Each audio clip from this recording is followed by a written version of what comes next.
Salut à tous, aujourd'hui on continue notre série de vidéos sur la meilleure collection Marvel chez Panini. Aujourd'hui on va parler d'un récit idéal pour débuter les comics sur le Punisher. Aujourd'hui on parle de Punisher, Bienvenue Frank de Garth Ennis et Steve Dillon.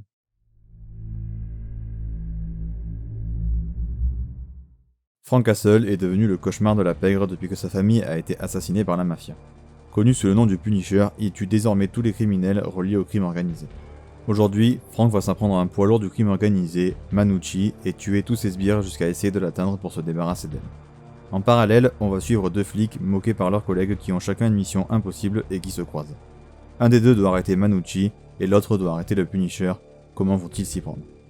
Et pour terminer, on va également voir l'émergence de nouveaux justiciers meurtriers s'inspirant des méthodes du Punisher. Enfin, quasiment. Meurtre, sang et personnages loufoques, voilà le synopsis de cet immanquable sur le Punisher.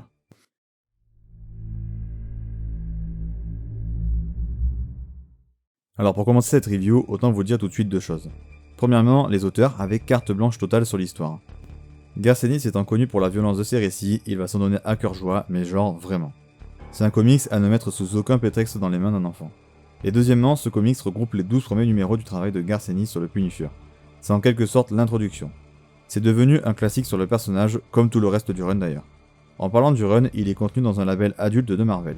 Donc autant vous dire que ce n'est pas du Marvel super-héroïque classique. Les histoires sont plus sombres, plus violentes. Du coup, ce récit est vraiment très bon. Mais c'est surtout un parfait point d'entrée pour les comics sur le Punisher. Aucun prérequis n'est nécessaire pour lire ce comics à part savoir qui est le Punisher du coup. Si vous avez vu la série Netflix, vous ne serez absolument pas perdu. Ce comics est vraiment une pépite, vous l'aurez compris. Mais rentrons un peu plus dans le détail sur le pourquoi. Bon déjà pour commencer, l'histoire est vraiment atypique, dans le sens où l'histoire ne se prend pas complètement au sérieux. Je m'explique. L'histoire en tant que telle traite de sujets extrêmement sérieux et a des personnages très sérieux également. Mais l'histoire est vraiment what the fuck à plein de moments. Notamment sur certains personnages, mais j'y reviendrai plus tard. Il y a également des situations complètement rocambolesques et folles. Pour vous donner un exemple, à un moment, un ours blanc décapite un mafieux ou encore un autre mafieux se fait dévorer en entier en l'espace de quelques secondes par des piranhas et il ne lui reste que la peau sur les os. On dirait presque un dessin animé à certains moments. C'est évidemment des situations complètement improbables et ont un côté fun assumé. Ce côté fun est assez présent dans tout le récit avec ces fameux moments où du coup il arrive ce genre de choses. Mais ça contraste énormément avec le reste des passages qui est souvent très sérieux. Le récit a donc une histoire vraiment insolite mais qui parle de sujets vraiment intéressants. Notamment l'héritage que laisse le Punisher et les actions qu'il peut engendrer, ou encore la corruption à tous les niveaux que ce soit dans les grandes entreprises ou dans la police, ou bien encore le harcèlement ou encore des problèmes de hiérarchie dans la police. Il y a vraiment des sujets très intéressants qui sont vraiment très bien traités et ça marche particulièrement bien dans une histoire sur le Punisher. L'histoire est quand même une sacrée référence dans ce genre de comics, violent et barré un peu à l'image de The Boys qui a été d'ailleurs écrit par Garth Ennis également. D'ailleurs ceux qui ont vu la série The Boys et qui ont aimé, vous allez sûrement kiffer ce récit qui est donc par le même auteur.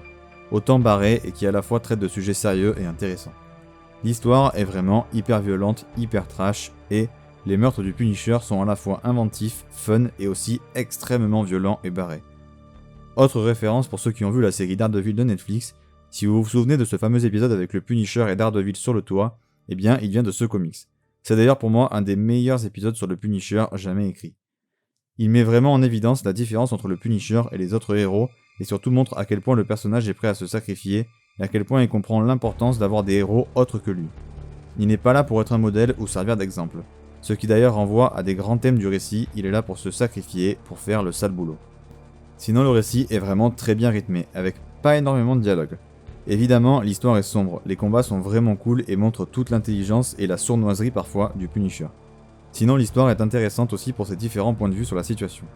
Que ce soit celui du Punisher, des flics ou même du duo de flics qu'on suit ou des différents meurtriers qui suivent l'exemple du Punisher dont je vous ai parlé plus tôt, c'est vraiment intéressant de voir le point de vue de tout le monde sur certaines situations et permet de ne pas voir le monde qu'au travers des yeux du Punisher. Voilà en ce qui concerne l'histoire. Vraiment simple, violente et trash mais qui parle de sujets intéressants et avec une violence débridée et fun, mais passons tout de suite au personnage.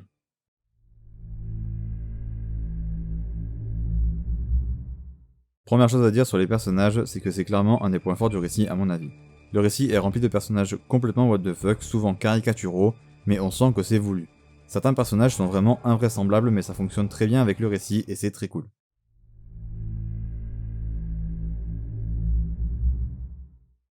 Évidemment, le Punisher est de loin le personnage le plus travaillé et le plus creusé.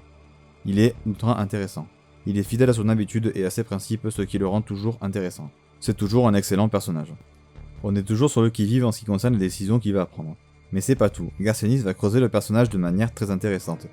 Que ce soit au travers de la narration où Frank pense à ce qu'il va faire ou à ce qu'il fait, que ce soit ce fameux épisode avec Daredevil où on voit une autre facette du personnage, chacune de ces décisions est intéressante et pertinente, car vu que le personnage ne parle pas énormément, il laisse beaucoup ses actions parler pour lui. On voit aussi un côté plus sympa du personnage, notamment au travers de sa relation avec ses différents voisins de palier. On sent que c'est un homme meurtri qui a sacrifié sa vie pour sa cause, et il se considère en quelque sorte comme le bouc émissaire de tout le monde, à faire le sale boulot pour que les autres n'aient pas à le faire. Le personnage est aussi travaillé au travers de son expérience au Vietnam, qui est un point central du personnage évidemment. Le personnage se sent à sa place dans ce monde horrible dépeint dans le récit. C'est son monde et on suit sa quête sans fin pour mettre un terme à la criminalité avec un vrai plaisir.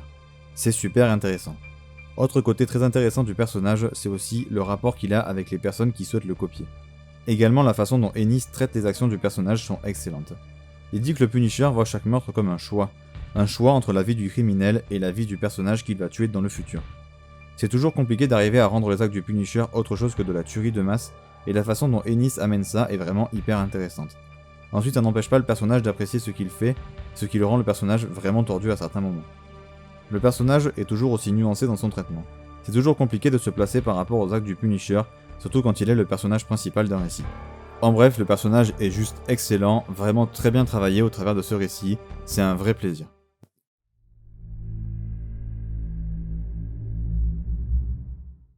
Alors là, on attaque 3 personnages secondaires. Ces 3 personnages sont 3 habitants de l'immeuble où vit Frank. Ce sont tout simplement ses voisins de palier.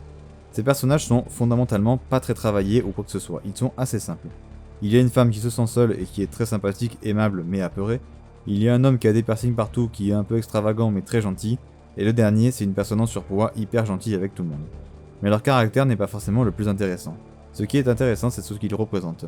Et en gros, de 1, ils représentent en quelque sorte les personnes que Frank cherche à tout prix à protéger dans sa mission.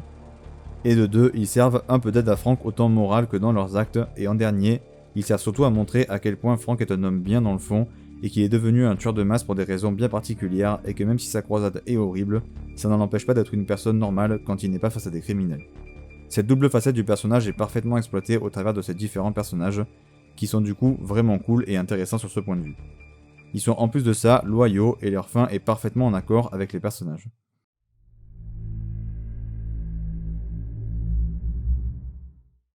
Comme je l'ai dit plus tôt, on suit également 2 flics, qui doivent respectivement arrêter le Punisher et Manucci. Ils sont donc face à 2 tâches impossibles. En plus de ça, ils sont à la risée de leurs collègues et il ne leur arrive que des ennuis. C'est vraiment des exilés, des bannis en quelque sorte. Ils vont se retrouver tous les deux et leur relation est vraiment très cool. Pleine de complicité et d'humour vraiment sympa. Ils sont vraiment sympas à suivre et les 2 persos sont simples mais leurs interactions se suivent avec énormément de plaisir et en plus permettent de mettre du rythme en changeant de point de vue, donc c'est également 2 bons personnages.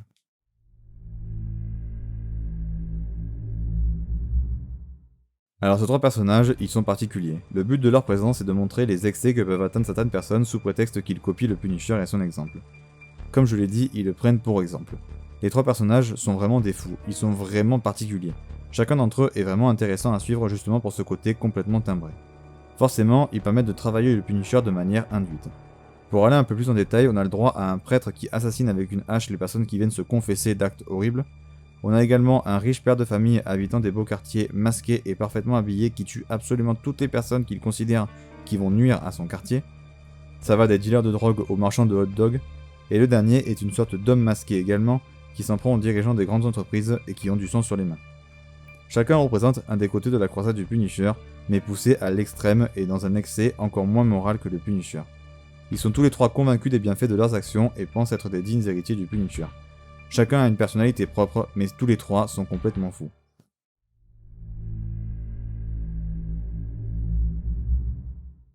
Manucci est donc le leader de la famille mafieuse. Elle est complètement tarée. Vraiment, le personnage est hyper particulier et complètement fou. C'est vraiment une très bonne méchante qui a des punchlines qui sont parfois ultra drôles. Elle est en permanence énervée et en train de hurler, elle est omnubilée par le Punisher. Le personnage est vraiment très rigolo.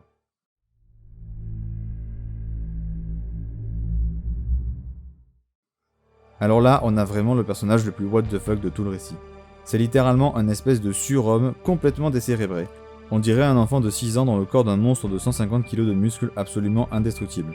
Ses interactions avec le Punisher sont complètement what the fuck et insensées. Ça a un côté marrant parfois c'est un poil lourd, ça dépendra clairement de la sensibilité de chacun. Perso, j'ai vraiment trouvé ça marrant.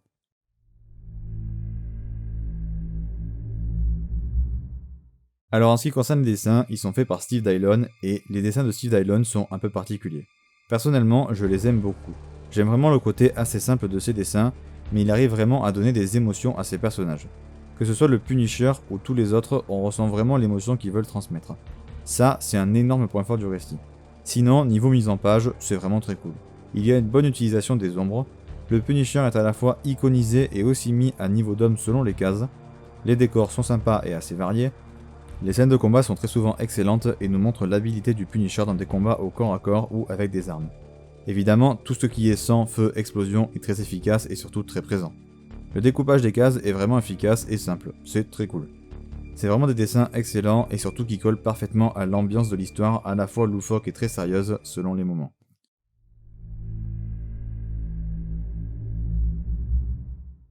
Pour le conseil lecture sur quoi lire avant, eh bien rien de particulier vu que c'est un comics parfait pour débuter. Pour continuer, c'est là qu'on va arriver sur le seul défaut majeur de la collection Must-Have. Ce récit montre donc les 12 premiers épisodes de la série sur le Punisher de Garth Ennis, mais derrière, la série continue. Notamment dans 2 Marvel Icons dans un premier temps, puis 3 Marvel Icons ensuite. Donc il n'existe pas de suite directe à ce tome, il faudra acheter le premier Marvel Icons qui contient donc 24 épisodes. Les 12 premiers sont donc contenus dans le Must-Have, et les 12 épisodes ensuite sont la suite directe. Mais donc si vous achetez le Must-Have et que vous souhaitez continuer, vous aurez forcément des épisodes en double. A vous de voir ce que vous voulez faire. Voilà, c'est tout pour cette vidéo sur le Punisher.